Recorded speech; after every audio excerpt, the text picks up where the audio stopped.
We had to learn ourselves, and furthermore, we had to teach the despairing man that it did not really matter what we expected from life, but rather what life expected from us. Viktor Frankl on life in the concentration camps. Detaching from people and situations is one of the hardest things we ever have to do in life. When I was 15 to about the age 21, I was struggling with a toxic family member. This person used to always call me a failure and would always say that everyone should give up on me in life. I couldn't just leave the house and get away because I had to live with them.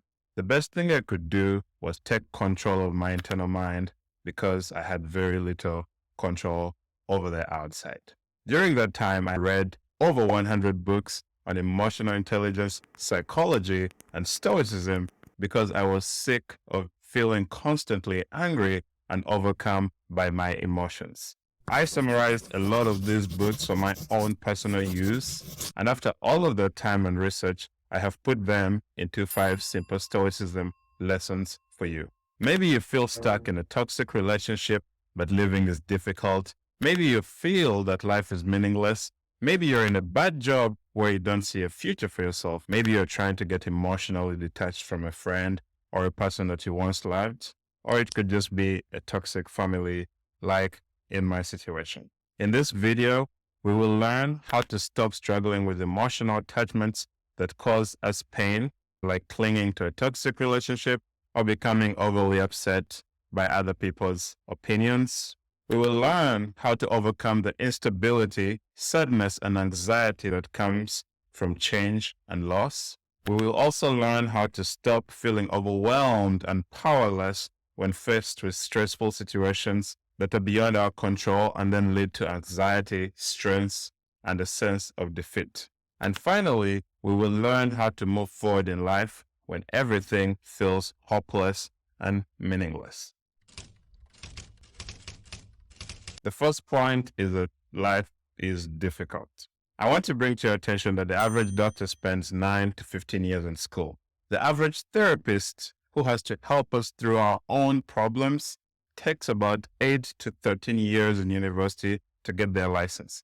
And the average Olympic athlete that wins a gold medal has to train 4 hours a day for 4 consecutive years in order to win a gold medal. Remember that we are fighting the great conquest of life. Many of us want anxious-free, stress-free, and powerful minds.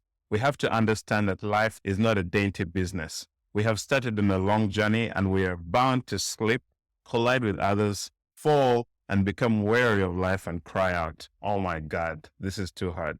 So if we want a powerful and peaceful mind, we have to remember that we're aiming for something that very few people ever attain. We have to sincerely ask ourselves, have I worked as hard on myself as a lawyer or a doctor or engineer works to attain their knowledge? And for most of us, the answer is no. Most of the time, we are amateurs at the game of life. So we have to be patient with ourselves. The Stoics knew this and used to always tell their students that since you're aiming for such great things, you have to remember that you'll exert no small effort to attain them, and that you'll have to renounce some things altogether while postponing others for the present. The second point is the Stoicism discipline of assent. Always put the question voluntarily to yourself. Am I tormented without sufficient reason, or am I morose, and do I convert what is not an evil into what is an evil? Since we're amateurs at the game of life, that means that we mostly look at life through the wrong lenses. The Stoics teach that it is not things themselves that disturb people, but the judgments that people form about those things. For everything in life, our emotions or judgments come in these 3 stages. The first is sensations. Let's suppose say that you're at a family gathering and a particular family member criticizes your career choices very loudly. At this moment, your senses, your eyes, your ears, and everything around is going to pick up on the words spoken, the tone of the voice, and the reactions of the other people around you. This is raw data. The second stage is Phantasia, or the impression. So instantly, Your mind might interpret these criticisms as hurtful personal attacks. This automatic impression might lead to feelings of anger, inadequacy, or sadness. You may perceive this family member as threatening your self-esteem and happiness. This impression is your mind's immediate interpretation of the raw sensational data. Past experiences, your self-image, and probably deep-seated feelings relating to your family dynamics all have an impact on this automatic impression.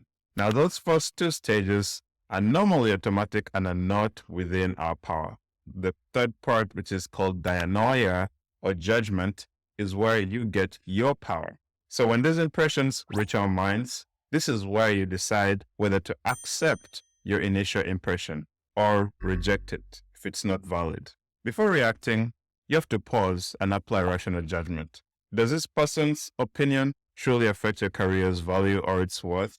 You might remember that this person or family member often lashes out due to their own insecurities, and this reflects more about them than about you. In a video and when we're talking, these things sound very easy, but it takes several years of practice to get it right. This is what separates a fool from a wise man. The fool always accepts his first assessment of the situation, but this discipline of assent is not enough, and that leads us to the next point. The Stoics used to teach their students that it is important to keep in your mind that if you consider something which is inherently slavish to be free and something that is not your own to be your own, you will have many reasons to be unhappy, you will have a disturbed mind, and you will criticize both human beings and gods. Our pains from life come from trying to control what is not in our power.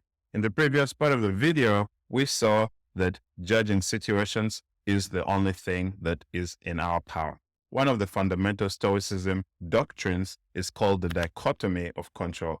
This doctrine teaches us that there are some things that are within our control and others that are not within our control. Later in the video, I'm going to share what to do about the things that are not within our control. But for now, let's focus on what is in our control. So let us use an example where you realize that you're in a relationship with a toxic partner, and this is negatively affecting your well-being. The first thing that you have to do is understand what you have direct control over.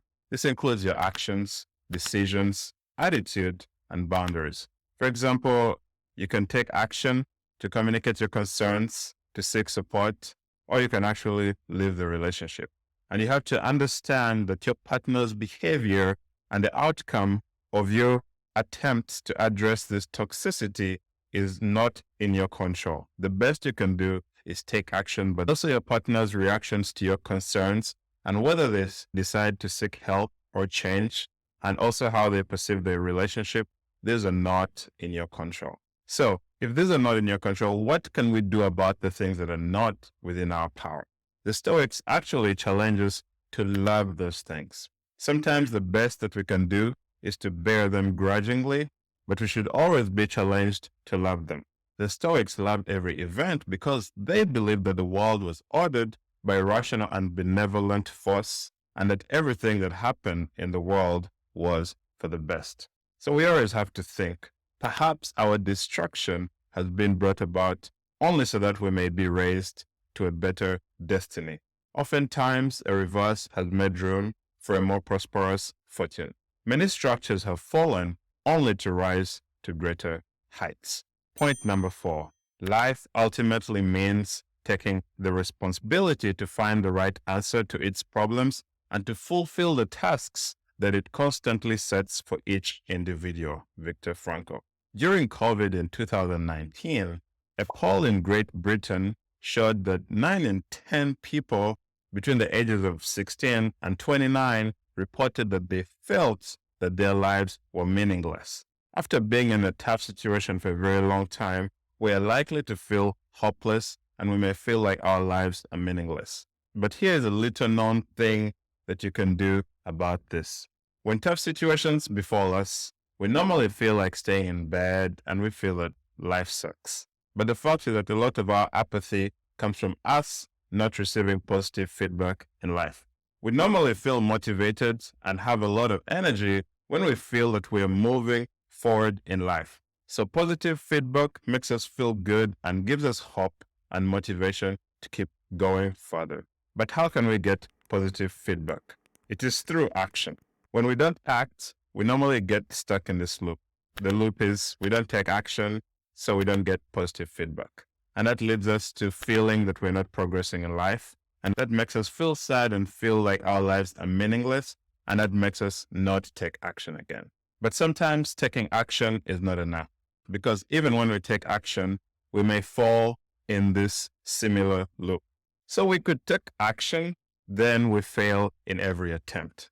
And since we don't have positive feedback from that failure, then we're going to feel that we're not progressing, and that leads to sadness and a feeling of meaninglessness, which also makes us not take action, and then we fall back into the first loop.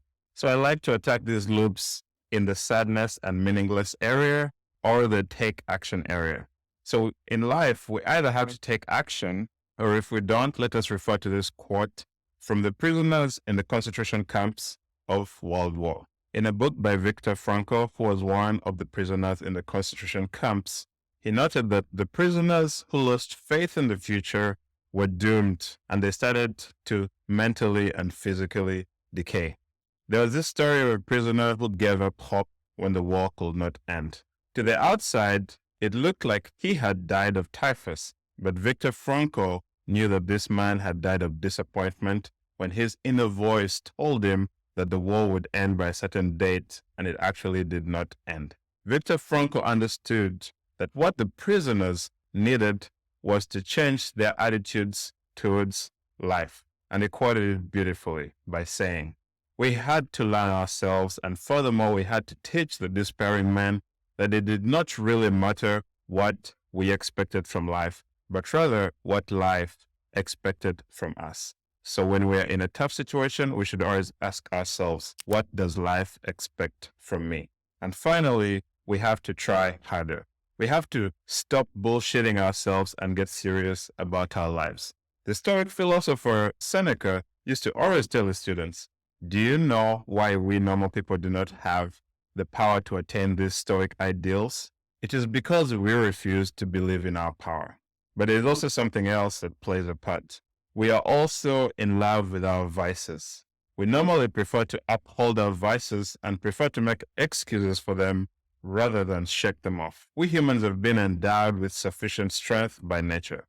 If only we used this strength, if only we concentrated our powers and roused them all to help us, or at least not to hinder us. And he said that normally we use the excuse of inability. But if we really look deep into our hearts, the true reason is unwillingness. If you enjoyed this video, this will be the perfect video to watch next. Thank you.